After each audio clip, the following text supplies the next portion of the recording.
Welcome to the Deeper Into Movies podcast. My name is Stephen T. Hanley. I'm the founder of Deeper Into Movies. We are a pop-up cinema based in the UK and America. Today on the podcast, I am joined by the British writer-director Andrew Haigh. Andrew's new movie is the incredible and emotionally devastating All of Us Strangers. Andrew is one of my favorite filmmakers working. I love all his movies. I so love 45 Years. I think that's just a total masterpiece. When I was asked to contribute to the Sight and Sound poll, I put that on my top 10. I love Lean on Pete, and All of the Strangers could be his best film. Also, anytime Andrew Haigh's name comes up with film friends or people who work in the industry, everyone will say, nicest person in the game. He's universally beloved, and I can confirm it's true. He's the best. I met him briefly at a screening at BFI and got him to sign my Criterion Blu-ray of 45 Years, because that's how I find joy. And we speak briefly on Instagram, and I saw All of Us Strangers was showing at the London Film Festival, and I was like, wow, congrats, can't wait to see it. And he said, let me know what you think. And then I looked at it again on the website, and I was like, shit, sold out. So a few days later, I get an email from his publicist saying, Andrew, heard you want to see the movie, here's some free tickets. I'm telling you, this guy, he's the best. And this pod was recorded just before Christmas. We met up to talk about his new movie, Fine Young Cannibals, and Jacob's Ladder. Here is me with the delightful, the best Andrew Haigh.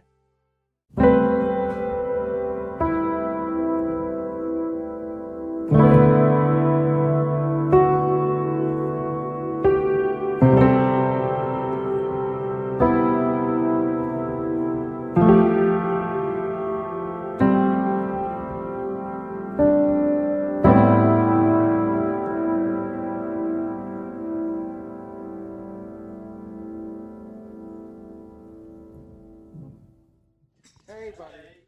Good to see you. How are you? Good. How you doing? Good, man. Good. Do you want a biscuit? Cookie? I keep eating them. I've had like 4. No. I'm like... always scared I'm going to start coughing or choking on mic. So that's one of my many. Oh, yeah, that's more. Grab a mic.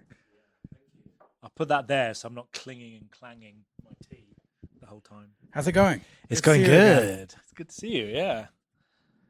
Let's jump right in. Big question to start. Was there a movie you saw that made you want to make movies or think making movies for you was possible? That's such a hard question, isn't it? Because I feel like there's movies that I saw that made me realize the power of the cinema. So there's definitely those movies. I used to work as an usher at the BFI when it was National Film Theatre at the time, back in the 90s. And I saw L'Avventura, the Antonioni film. And I remember thinking, oh my God, you really can make something that can have a real impact just through the power of images to express an idea or a theme. But then there were other films that I grew up watching that sort of had that impact. And then there were like weird low budget stuff that was being made, I guess in the 2000s or something, that made me realize I could actually physically go and make a film.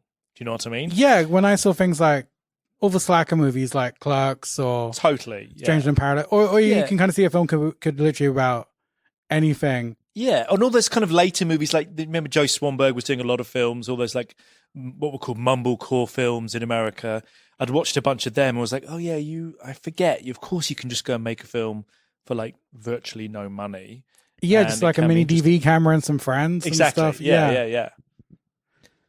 So when I was going back through your filmography on the Uber ride here, all your films, obviously I'm a huge stan, but all your films seem like miracles that these type of movies are made these days. It's nice to hear. Yeah. It's like, yeah, because I feel like it's funny, isn't it? They've definitely have got easier to make them. Yeah. Because people now will. You've got a track record. I've got a track record, and they're like, okay, we want to make a film with you. But at the same time, it doesn't feel like it's getting easier, right, to actually make them. And there's still more. There's actually, there are more demands. The more you make, there's more demand for it to be a certain thing, or you can do this, or you can do that. And so, see, I thought you'd be easing up into your modest blank check era. I'm not sure I'll ever get to my modest blank check area. I'd like to get to a modest blank check area. I feel like I feel like I'm getting to the stage where people are sort of, well, if you want to make that, I think we could probably raise the money to make that. Yeah. Rather than like, oh yeah, let's make that. So it's definitely getting easier. And I know what it's like for younger filmmakers. It's still really hard to get your first film made. So I appreciate that I actually have been able to make films for the last 12 years or whatever it's been, because that in itself is a miracle. Like 45 years, it seems. Well, all the middle-aged actors say that once we get to that age, we're written off main characters, or I'm a grandmother, or I'm in a cute kind of Richard Curtis kind of spot. But you don't see a movie about a 45-year relationship, which was no. And it was weird because after I finished Weekend, everyone was sort of expecting me to do something that was, I guess, similar to Weekend, even though I think 45 years is definitely related to Weekend in many ways, thematically. But they were expecting me to do another thing about like a gay relationship. Yeah. And I was trying to make 45 years, and everyone was sort of, really? You want to do that? No one's going to want to see that film, which of course then just inspires me more to want to make it. Right. Because I feel like if someone says nobody wants to see it, it probably means that they do want to see it. It just hasn't been done in the way that it should be done. So I sort of quite like that as a motivating factor. Were you intimidated by working with those heavyweights? I was, yeah. I was terrified. It was like, you get any imposter syndrome going on with like? I mean, look, come on. I'm constantly have imposter syndrome, so that never goes away. But I definitely had it then. I was like, I went to meet Charlotte in Paris, and I was going up in an elevator to her apartment. I was like, oh God, I was so terrified. And she was lovely, and like I had no reason to be terrified. Yeah. But in many ways, like when I've worked with people that are famous, I'm always nervous to start with, and then you realize, well, I mean, they're just as nervous as everybody else. Like in fact, the more famous you become, the more you have to prove every single time you make a film. Yeah. Because everyone's like, oh, I don't like them; they're overrated. So every time they have to keep proving to an audience why they're a good actor. Yeah. I randomly found myself at a dinner with Christopher Nolan's DOP because we were trying to make something next year. And I was like, what's it like I want an experienced DOP on my new project, but I haven't made a fucking film since uni. Yeah. So I have no idea what to do. And he says, everyone's there because they want to be there. Like veteran actors or veteran cinematographers always know they've been on a million more sets than you have. It is true. It's also just knowing that when you're meeting people and talking to them, just make sure you get people that do want to actually be there. Yeah. Like and if they want to be there, they want to be there. Yeah. Like for actors or for DPs, everybody. And you soon know that when you talk to people that if they care about the project, you're like, well, yeah. I would never go for the best DP in the world if you didn't care about the project. Like, why would you bother? So I'd much prefer to go with someone that actually understood the material and cared about it enough to really want to do it. And what drew you to Lean on Pete? I'm a huge fan of Willie's work. Yeah, Willie's work, basically the book. My partner gave me the book actually and said, I really think you'll love this. And I just love that novel and his way of like, it feels like it's not Willie's story, as in he's not that kid, but it feels so personal, that novel, and it feels so grounded in the minutiae of life in all its sort of like dirty, thorny detail. And he's such a beautiful writer and such a nice, kind, like soul as well as a writer. And yeah, it's funny. I felt like that even though the film is so sort of, I mean, it's not my life. Clearly it's not my life, but I really felt like I understood that character. I cared so much about Charlie. I felt like I was Charlie, even though my life is not like Charlie.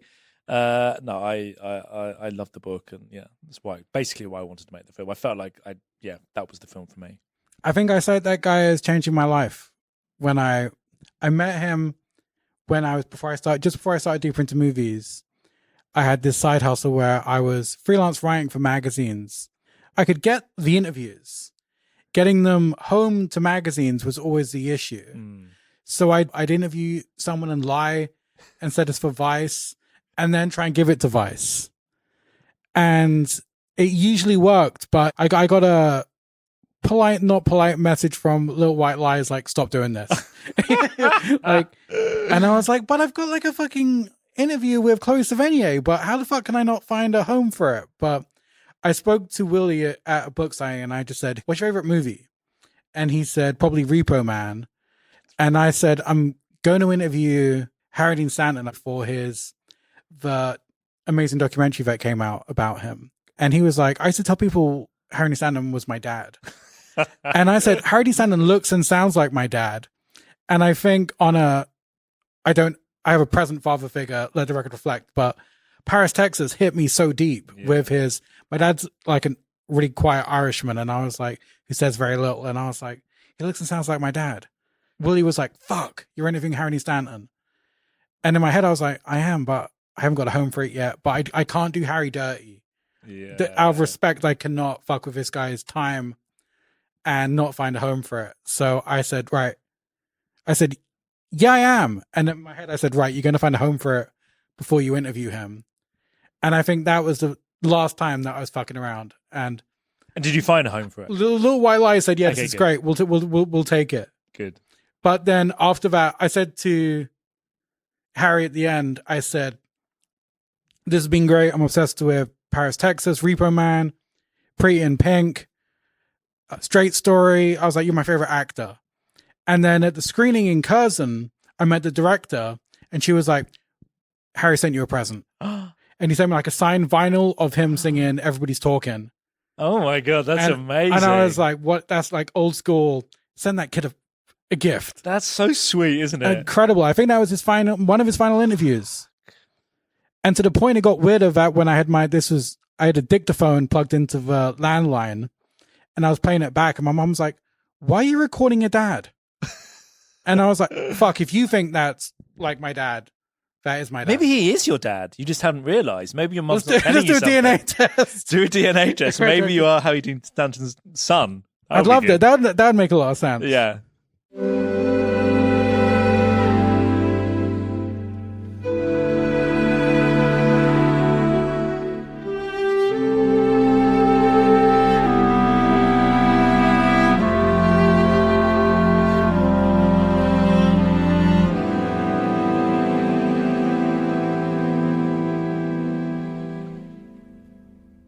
This pod is brought to you by our friends at Mubi. Mubi is a curated streaming service dedicated to bringing you great cinema. I've been a Mubi subscriber for years, and I love this. I get to look around the Mubi UK platform, and I'm going to give you my free favorites to watch. Okay, no brainer. Fallen Leaves by Aki Kaurismäki. Mubi and Deeper did a screening of this in London last year, and it's a beautiful film about love and loneliness and cinema and all those good things. So that is number 1. 2, Reservoir Dogs. Unsurprisingly, I was obsessed with Quentin Tarantino as a teenager, and I haven't mentioned this on the pod, that he was in London doing a book tour, signing his screenplays, and he was in Brighton earlier, and I think meant to come to London around 6 o'clock.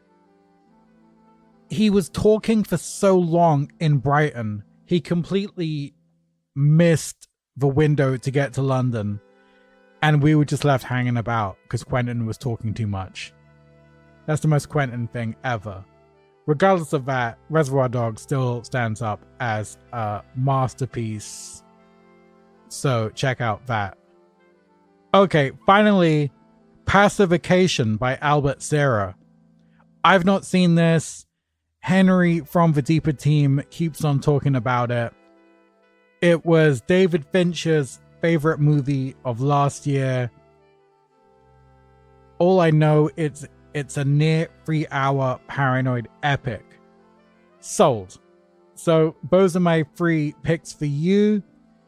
And good news, you can watch all these movies and more for free. Just go to mubi.com/deeper into movies for 30 days of Mubi absolutely free.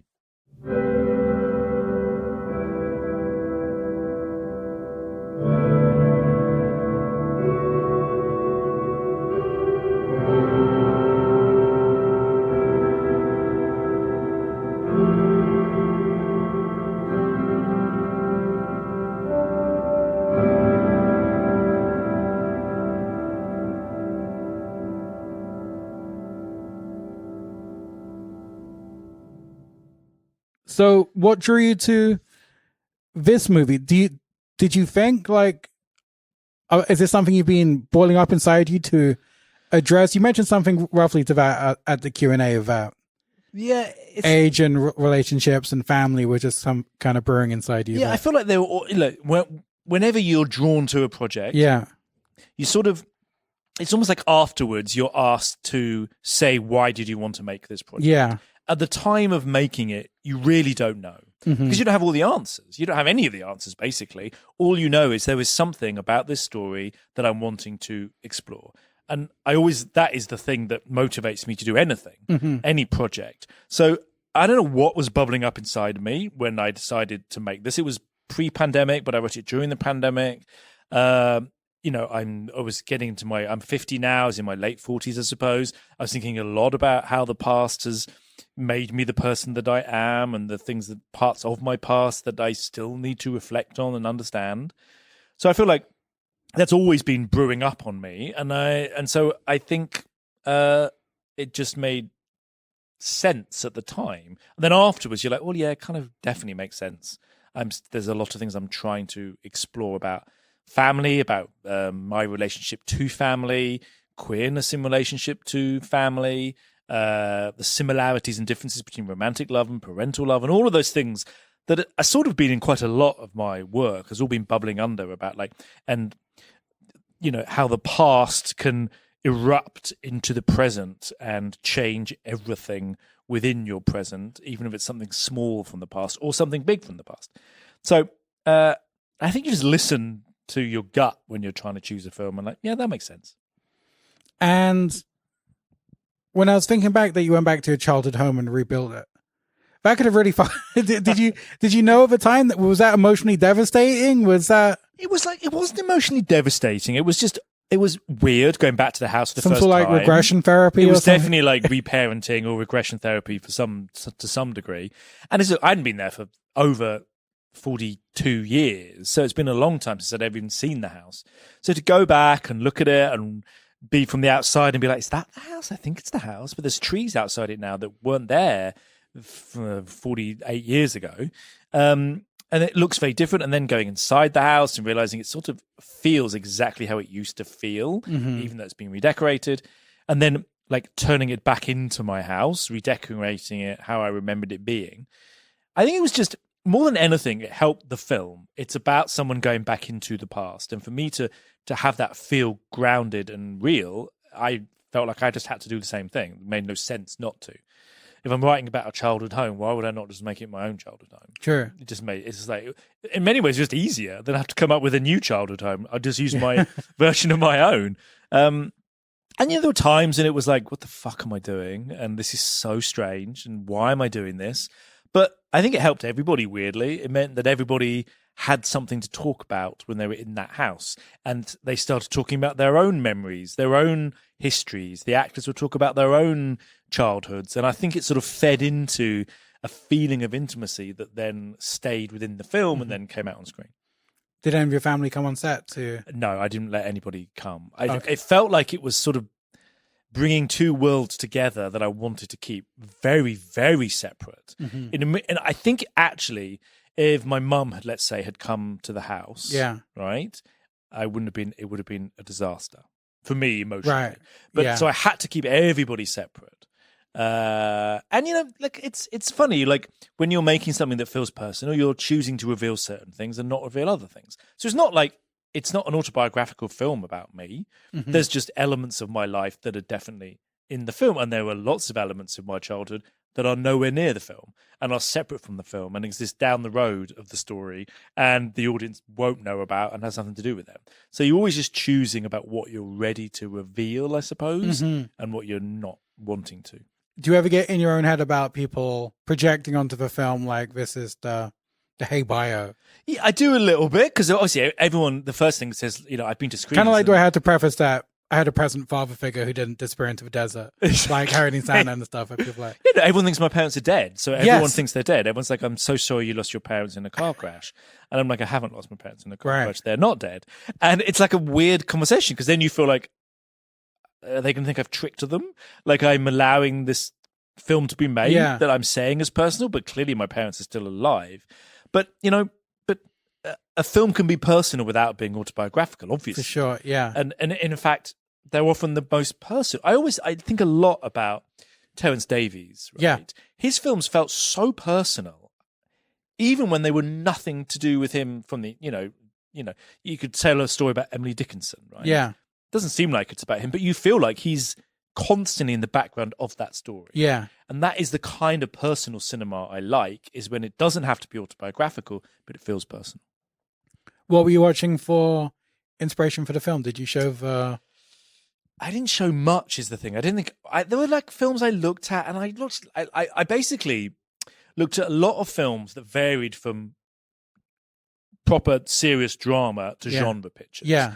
And more it was to try and work out where I wanted to sit within that. So like I watched Jacob's Ladder, right? Masterpiece. Which is a fantastic film. And I always loved it when I was younger. Like I was obsessed by that film. And it really like takes repeat viewing. It really still really works, that film. Now this film isn't Jacob's Ladder. And then I watched like Cries and Whispers again, which this film is not that film also.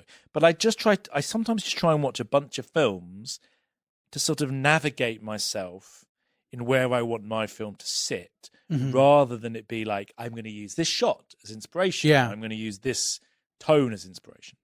How was it doing the more supernatural, scary moments of a film? You handled them really well, but it was exciting for me seeing your films like, okay, he's nailing the genre elements too. Was that I kind of really enjoyed those like that like journey to genre, let's say, or like playing around with the edges of genre. But the truth is I love all types of movies. Yeah. So I love horror film. I love ghost stories, and I watch them all the time.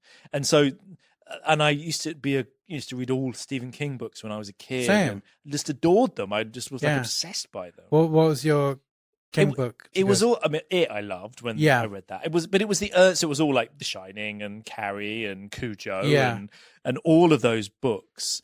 Different seasons, which actually the mother talks about in the film. But I loved those books growing up, and I was obsessed by that kind of stuff. So I feel like it's no surprise to me that I like to play around with genre. Whether I would do a full on horror story, I don't know. I kind of would, but I don't know what that would be. And I feel like the problem with so much horror is you have to live up to so many expectations of what the film needs to be. And I'm never very good in that, when I feel like I have to meet expectations. How do you choose a project? I think in my head when I'm watching your career, I'm like, he's just smashing. You went from banger to banger to banger.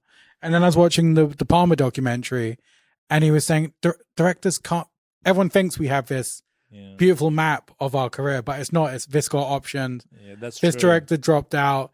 This was put in front of me. Yeah. Or I was fucking broke and needed a hit, so I did Untouchables and things like that. But I was wondering, how do you think in terms of your career? Because I think we're always, look, it makes sense. We're always trying to create a narrative in our own lives about why we do things. Yeah. And I am very careful about what I choose. Like I said a lot of stuff, and I usually don't do most of it. And I need to be able to feel like something has been ignited in me that feels like, oh yeah, that I can spend 2 years of my life on that. Or there's something in that I understand, or feels personal, or I want to experiment with, or feels like a risky move maybe, or whatever. So, but I've still never entirely, I haven't got there's no map. There is no map. Right. It's not like I need to do this now because I want to do this. It doesn't work like that. And look, some things happen because they send you something. Like this book got brought to me. And I'm like, oh yeah, this makes sense. I can do this. There's another project that I was supposed to do that hasn't happened. It probably would have been an interesting project to have done, but timings didn't work and things don't work, and you just kind of move on from that. And, so I'm never entirely sure why I make the decisions I make. And we were talking when we met after the screening, Fine Young Cannibals. Love Fine Young Cannibals. Need more respect. They need so much more respect. I felt that. Same with the House Martins. They need more respect. Facts. One of my friends said they're like the Smiths with casual football violence. It was like the best pitch for the House Martins. That's good. And yeah, they were. What I love about the House Martins, and I'm going to go off on a tangent. So political. Yeah. So political. And yet you don't. Well, they'd have announcements at their that. shows and stuff, wouldn't they? Yeah. They'd be literally just like, yeah, fuck Thatcher and justice for this, and I'm convinced that all my political beliefs literally came from listening to the House Martins. My dislike of royalty came from listening to Flag Day by the House Martins endlessly over and over again when I was young. What's the five? What's fun? Is that Five Go We're Excited? Yeah, that's Five Incredible. Go We're Excited. Incredible. But your movie hit me so deep. But I think this is one for my therapist. But there's something about the representation of the 80s and when he's going to the shop and then he goes with the parents. This all literally looks like people I grew up with. And the same thing hit me. The only thing that hit me as deep was when I watched Karen Morley's Dreams of a Life documentary, where all these people look like people I grew up with in Northwest London. And I don't know what it is. There's something about that era and the music that just totally brings me back to childhood, which was really heavy. Yeah, I mean, look, I think, we're all trying to escape our childhoods every day of our lives, whether they were happy or not happy. We're still trying to escape them for various different reasons. And I think, how we live in the world is so impacted by how we grew up. So it makes sense. And I think as the older we get, we think back more. And I can be, in my mind, I can be dragged back to the 80s in a split second, or the 90s or wherever it might be. And I can feel what it felt like. Like, it's so weird now, even when I watch something like E.T., that film E.T., I can literally feel how I felt when I was watching it on TV in the 80s at Christmas. I can smell what the room smelled like. Yeah. And it's amazing how some films can just bring you back. And I think that's what good cinema does. It enables you to time travel. And if you can time travel, you're accessing emotions that you haven't had for a while, which can be really interesting. What kind of teenager were you? Pretty awful. I was, grumpy, moody, miserable, angry, getting into trouble. Really? I was always getting into trouble. I was not like, certainly wasn't Well, what kind of trouble? Just drinking and smoking. And fun. Okay. Yeah, and just normal stuff. I wasn't like going to prison or anything. I'm not like, not like, I wasn't stealing cars, but I was an angry teenager. That's probably the best way to put it. And you said you wanted to make a movie specifically about someone from your era coming out. Why was it so? Was it just the climate of the 80s that you wanted to? I feel like I think when it really clicked to me what I wanted to do with the film was when I was sort of thinking about grief, thinking about the things that we keep buried, pain that you grow up with that you're trying to get rid of or deal with in some way, and how that never goes away. And so I think for a big generation, and I knew I wanted there to be a queer love story in this story at the same time. I knew I wanted to be that. And for a generation of gay people that grew up in the 80s, it was incredibly traumatic. It was a pretty dreadful, terrible time. And there's been lots of people who talked about it much smarter than me, but about this middle generation of gay people that grew up in the middle of AIDS. So they came to understand their sexuality as AIDS was already around and was killing people. Fuck, yeah. So we came into believing that I'm feeling this thing. I want to be with a man, but all I am seeing is people dying and everybody hating us. And so growing into that and thinking not only that your parents will absolutely reject you. So whatever this thing is that you're starting, and it doesn't just come in one day, it's building up in you and you're coming to terms with your sexuality throughout, from I would say 8 years old onwards, all the way through your teenage years. It did for me.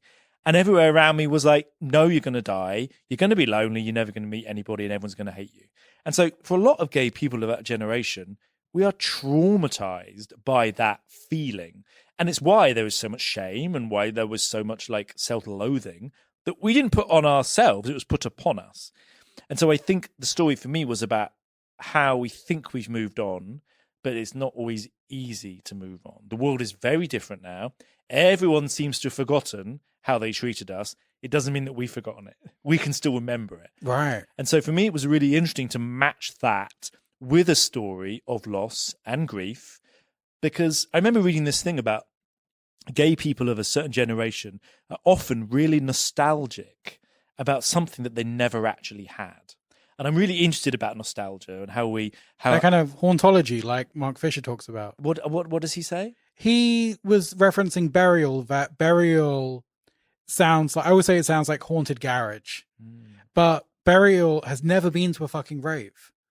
But so his brother went to raves, so he would come back like, oh, we were in a fucking warehouse and it was crazy and everyone was on pills and the bangers were playing, but he's never been. But this is all his memory of what it could have been, or would have been, and that he's got this nostalgia for, like, when you see empty warehouses that raves were held in and stuff. But it makes complete sense to me. I know a lot of like queer people have had quite difficult childhoods, and they're constantly thinking about their childhoods, and they want the perfect Christmas, and they want to get like the Christmas tree right, and they want to and it just makes sense to me. We're nostalgic for something that we never really had, which was growing up. And look, you don't have to just be queer to experience that. Lots of people have difficult childhoods, and you're wanting that back again somehow. You're wanting a perfect childhood. And in many ways, Adam's going back, nostalgic for something, and then when he gets back there, he has to deal with the truth of what it might have felt like, and has to deal with that, which is the thing that you should be looking at. Like, that is the truth under the nostalgia that you need to unpick. And how was it working with your amazing two leads? You pretty lucked out. Yeah, like, Jesus, fuck, I'm so like happy that we managed to get them. They're all, I mean, look, they're all amazing in the film. There's 4 people in the film. True. Yeah, and like, I watched them and I'm like, if one of those 4 just didn't work, the whole film doesn't work. It's just a disaster. Like, it's got to work. And luckily, it's when you've made a few things, people sort of know the stuff that you like and they understand your films. And so they come to it with a certain idea of what the film is. And I know that they were all wanted to bring parts of themselves into those performances. And I really think they do. And I think they're all just brilliant. I love them in it. What was your most difficult scene to nail? It's so weird. I think like there's scenes that are difficult emotionally. Like, that are hard just to watch because they like might mean something to me, like the scene with the dad and him when they talk in the I find that quite a tough scene emotionally to watch. So there were things that become difficult like that. And then there were scenes that are just difficult technically, like the scene of Claire and all of them in bed talking, and it's like one long shot. It was just a technically complicated scene. The diner scene was very difficult to get right, emotionally. So it's like, I don't think there were any easy scenes. There's always something, even if it's like you're outside when he's walking through the park and it's like we've got fucking wind machines blowing to make the wind right so it drifts away at the right moment, that you never want to notice when you watch it. It's just like you're feeling something. The reality of filmmaking is that you're planning every single moment.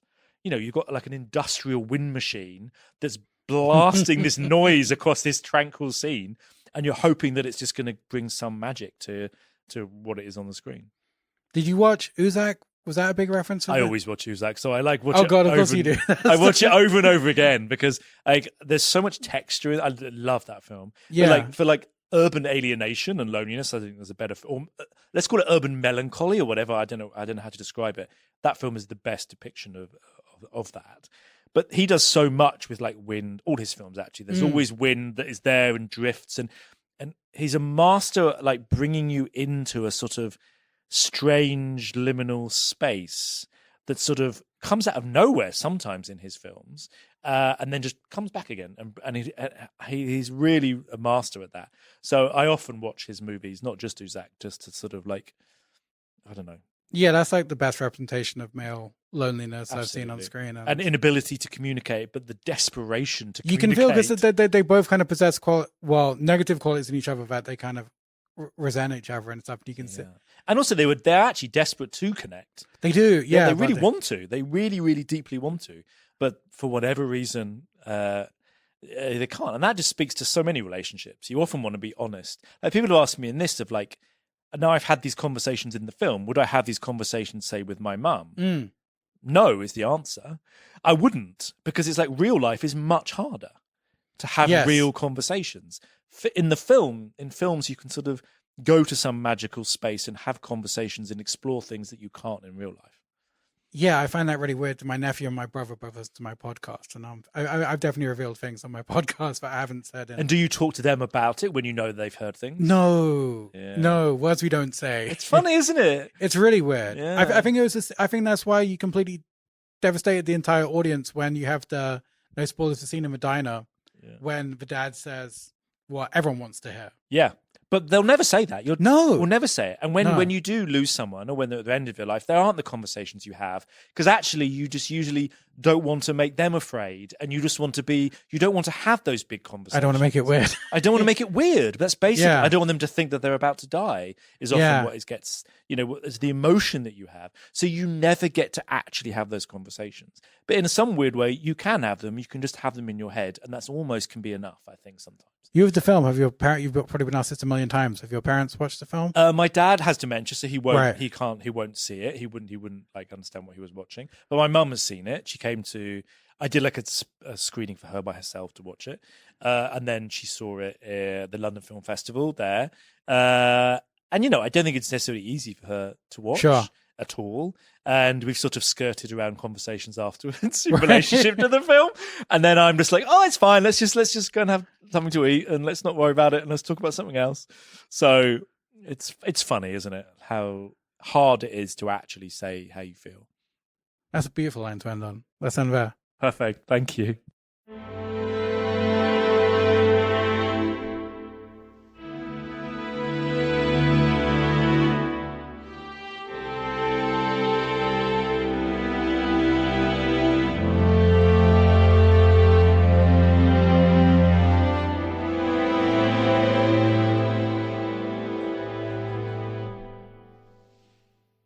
Boom! That is me and Andrew Haigh. Go see All of Us Strangers. Okay. Thank you for listening. Thank you to Joshua Eustace, aka Telephone Tel Aviv, for my beautiful music. And you guys for listening. We'll speak soon.